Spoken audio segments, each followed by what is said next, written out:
Welcome to Best Buds Gardening. I'm Julie. Today, I'd like to tell you a story, Roma Magic.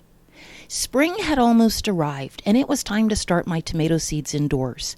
I decided that particular year I'd like to grow one Roma tomato plant, but I didn't have any Roma tomato seeds. Since Roma is an heirloom, I headed off to my local store to buy one Roma tomato. After all, there are hundreds of seeds in one Roma tomato. I came up to the cash register with my one Roma tomato, and the cashier said, "Those are on sale today, 3 pounds for $1. "No, thank you," I said. "I just want the one tomato." She looked at me in disbelief. "Why would I not want 3 pounds of them?" "Are you sure?" she asked. "Yes, I just want the one Roma tomato."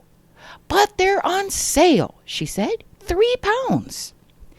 After leaving the store with my one Roma tomato, I came home, sliced it open, removed the seeds, fermented them, and planted one. I saved the rest of the seeds for another time.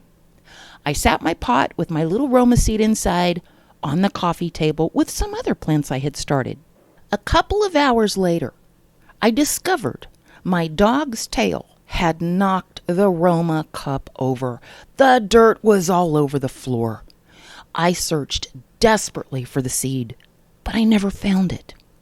So I scooped up all the dirt I could back into the cup and vacuumed up the rest. I wondered if the seed ended up in the vacuum. And if it was magically somewhere back in the pot, it was probably buried so deep it would never come up. So I gave up on that Roma seed and planted another. Well, guess what? Same exact thing happens. And I planted a third Roma seed. This time, I put it somewhere out of doggy tail reach. That seed remained safe until the day it popped its little head out of the soil, along with 2 brothers. That's right, somehow beyond belief, all 3 of those Roma seeds sprouted and turned into wonderful plants.